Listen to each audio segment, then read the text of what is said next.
ቢያቅተኝ ራሴን መግደል ያቅ ደህና ከሆነው ያለ በለዚያ ግን ያው የልጁን አስክሬን ተሸክሞ ሊገባ ይችላል። እናቴ ትሙት ብሩክ ጀግና፣ እናቱ የወለደች ጀግና። ያው እናቴ እንደዛ ጨብጨብ ይልታል። ምን ወንድ ብቻ ይገልጿል እንዴ? ጀግና ወንድ ነው። አንቺን ሜዳ ላይ አስጥቶሽ ጓደኛውን ክዶ ከኔ አምልጦ ልጁን ይዞ አሳከመ። አሬ ወንድ ነው። እናቱ ወልደዋለች። እንዴት ታደንቃለህ? ነገ ቤቱ ሲገባ ለአንተ የሚተኛ እንዳይመስል። ሲበዛ ቂመኛና በጣም ለህኛ ነው። እኔ እንደዚህ አይነት ወንድ አይደል ስጠብቅ ነበር። ሞገስ እንግዲህ ቆረጸ። ከዚህ በኋላ ምንም የምፈራው ነገር የለም። ተሳዳጅ እሱ አሳዳጅ ሆኖ የምንቀጥልበት ምንም አይነት ምክንያት የለም። ሎላ ከቻልሽ አንቺ አበርችኝ እንጂ ከእሱ እንድደበቅና እሱን እንድፈራ አታድርግኝ ብሎ ሞገስ እንግዲህ ዝናን ላለመፍራት ወስኖ ተነስቷል ማለት ነው። ብሩኬ እንግዲህ ከሄደበት ተመልሷል። ሲመለስ ግን ምሳሌን አላየናትም።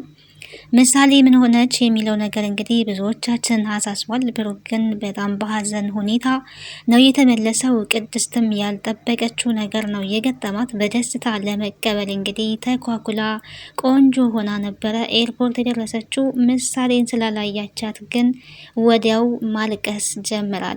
ሰላም ጤና ይስጥልኝ ውድና የተከበራችሁ የቻናሌ ቤተሰቦች እንዴት አላችሁ?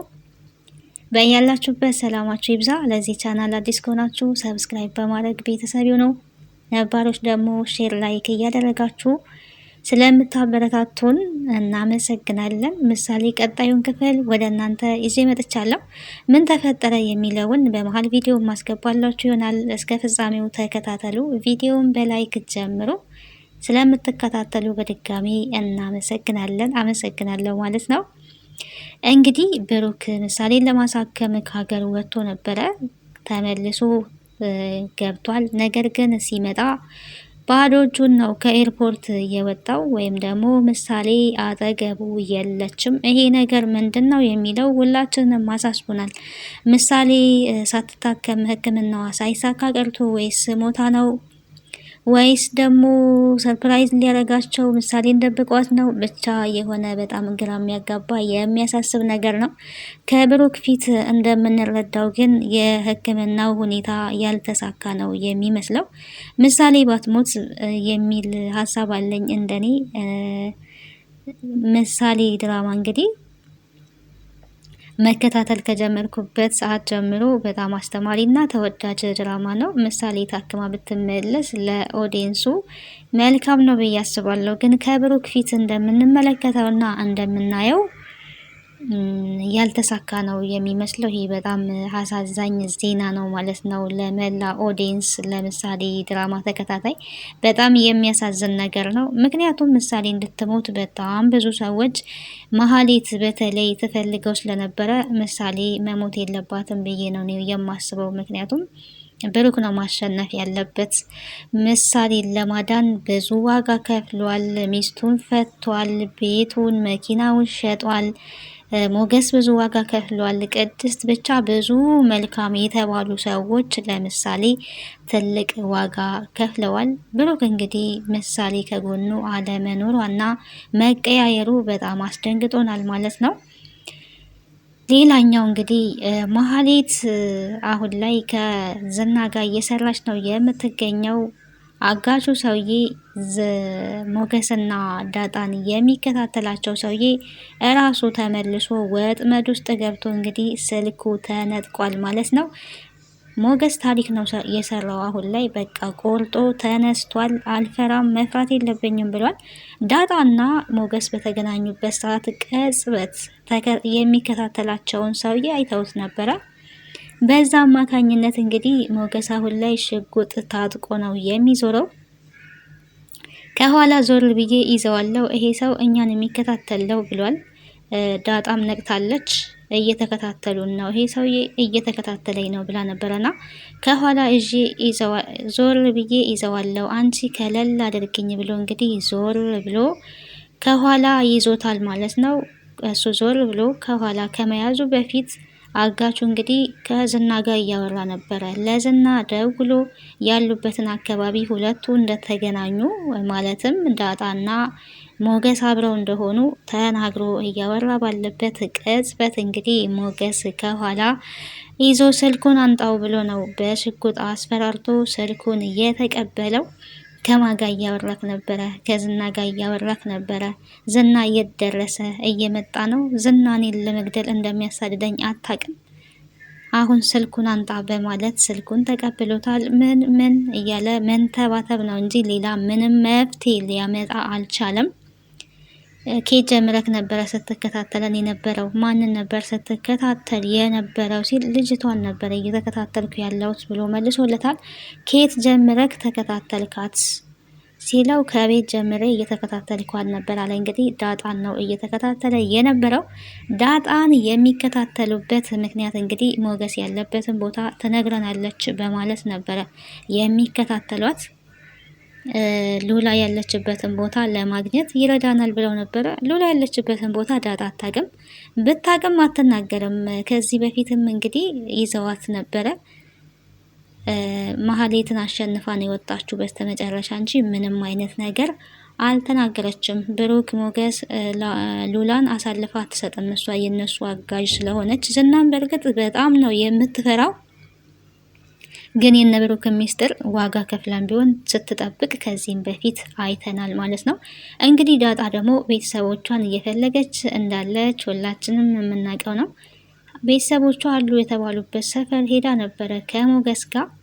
ቤት እንደፈረሰ ነው እየተመለከተችው። ቤቱ አካባቢ ስትደርስ እንግዲህ ሰፈሩ ስትደርስ ውስጧ በጣም ፈርቶ እየተንቀጠቀጠ ነበረ። ካልሆነ በቃ ሌላ ጊዜ መተን እንያቸው፣ በጣም እየተንቀጠቀጥሽ እኮ ነው፣ በጣም ፈርተሻል ሲላት ሞገስ እንዴት አልፈራ፣ አይቻት የማላቃትን እናቴን እኮ ለማየት ነው የሄድኩ ያለሁት፣ ስሜቱን እኮ አንተ አትረዳውም ብላለች። እንግዲህ ገባ ብላ ግቢ ውስጥ ስታይ ቤቶቹ እንዳሉ ፈርሰዋል። ያ ነገር አስደንግጠዋታልና እንጠይቃለን፣ ሰዎችን ጠይቀን ከዚህ ወዴት እንደሄዱ እናገኛቸዋለን፣ አይዞች ብሏታል። ዳጣ እንግዲህ እያለቀሰች ትገኛለች። የቤተሰብ የማንነት ጥያቄ በውስጧ ይመላለሳልና ዳጣ ቤተሰቦቿን እንደምታገኝ ተስፋ እናደርጋለን። ሞገስ እንግዲህ በብዙ ሰፖርት እያደረጋት ይገኛል። አብሯት በመፈለግ ሰዎችን በማጠያየቅ እየረዳት ይገኛል። በዚህ መልኩ እንግዲህ አምልጠዋል። ስልክ ተቀብለው ሁለተኛ እንዳትከታተለን ብለው አስፈራርተው ስልኩን ተቀብለውታል። ዝና ግን እነሱን ለማግኘት ተከታተላቸው በደንብ፣ ካመለጡ ከነሱ በገንዘብ ሳይሆን አንተ ራስህ ነህ ዋጋ የምትከፍለው ብሎት ነበረ። ምንም ማድረግ አይቻልም። አጋቹ እንግዲህ ስልኩ ተቀምጧል። ይሄንንም ዝና አውቆ እንግዲህ መሀሌት ላይ ጮሆባታል ማለት ነው። መሀሌትን አግኝቶ ምን አይነት ደደብ ሰዎች ነው የምታመጪው? አንቺ ደደብ ሆነሽ ደደብ ሰዎችን ታመጫለሽ። ቢያንስ ምን አለ አንቺ መስራት ባትቺ የሚሰሩ ሰዎችን ብታመጪ እያለ ነው የጮኸባት፣ የተቆጣባት። ምን ይሻለኛል? አቃጠላችሁኝ እኮ አቃጠላችሁኝ ነው ያለው ዝና ትናንትና። ምርር ብሎ ነው የተናገረውና እኔ ሉላን ብቻ ነው የምፈልገው፣ ሉላን ማግኘት እፈልጋለሁ።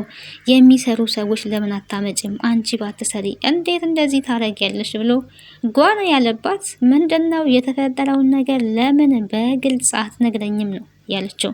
ይሄው ያግታሉ፣ ይገላሉ ብለሽ የላክሻቸው ሰዎች፣ የላክሽው ልጅ እንዳንቺ ደደብ ነበረ። እሱም ስልኩን አስቀምጦ ስልኩን ተነጥቆ ተመለሰ ነው ያላት።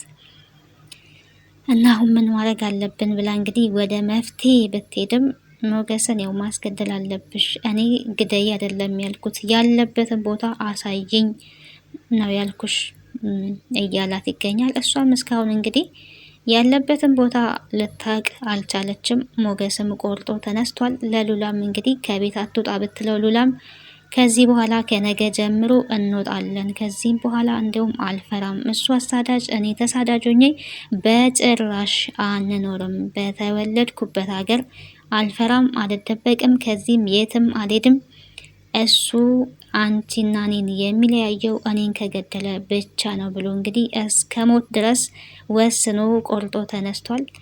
ሉላም እኔም ከዚህ በኋላ ወደ እሱ ከምመለስ ቢያንስ ሌላ ቢያቅተኝ ራሴን መግደል አያቅተኝም፣ በጭራሽ አልመለስም ብላለች።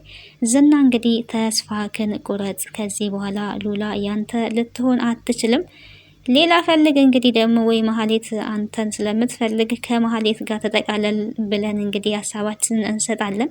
መሀሌት አሁን ላይ ብሩክም ከእሷ ጋር ሊሆን አይችልም። ስለዚህ ሉላም ከዝና ጋር መሆን አትፈልግም እና አንድ ላይ ቢሆኑ ብዬ አስባለሁ። ምን ትላላችሁ ተመልካቾች ማለት ነው?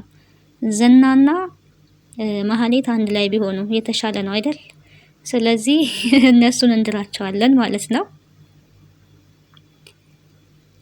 ያ ነው የተሻለ ነገር። መሀሌት ግን አሁን ላይ በጣም ግራ ተጋብታለች። እህቷ ኤፍራታም እንግዲህ እያሰብሽው ሁሉ እየተሳካልሽ አይደለም በማለት አከራዩም ፊት እየነሳችን ትገልኛለች እያለች ጣጣ እያበዛችባት ትገኛለች። መተከዝ አብዝታለች፣ ግራ ተጋብታለች።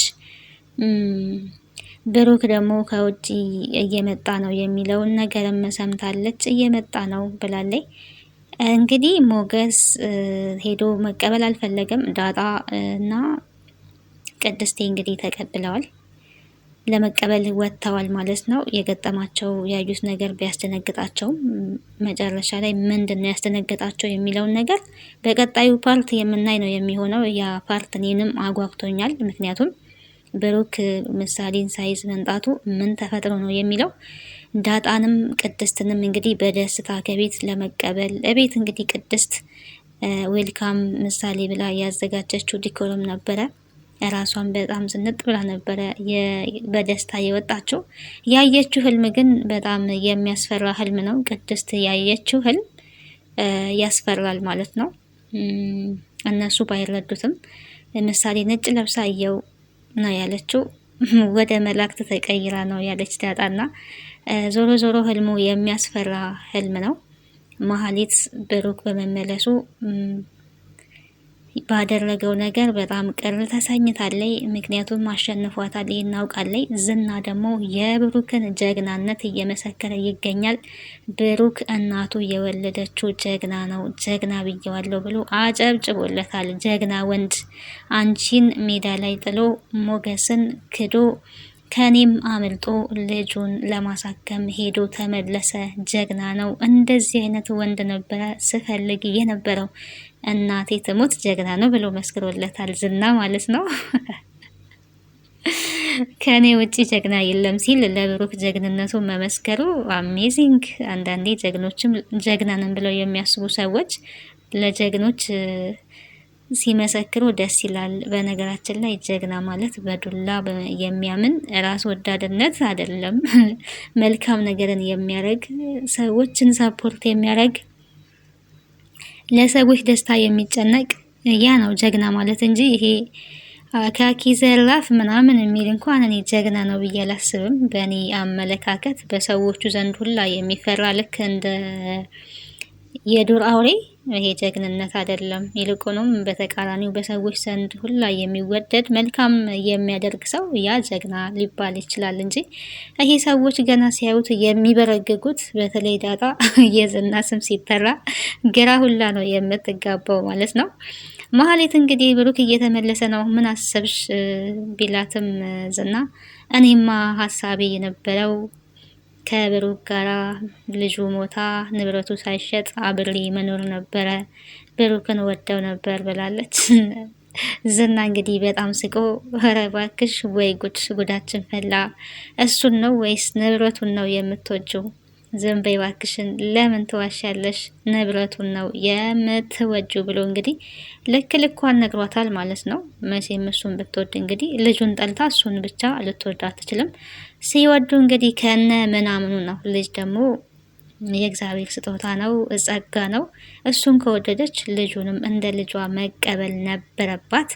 ተሸውዳለች። አሁን ላይ እንግዲህ የተበላ እቁብ ሆናለች መሀሌት ማለት ነው። በዚህም በዛም ብትል ነገሮች እንዳሰበችው አልሄዱላትም። እንግዲህ ለዛሬ ምሳሌ ድራማ ይሄን ይመስል ነበረ። ቀጣዩን ክፍል ወደ እናንተ እስከምመጣ ሰላም ቆዩ። ምን ሊሆን ይችላል? ብሩክ እንደዚህ ያሳዘነው ነገር ምንድን ነው የሚለውን በቀጣይ ፓርት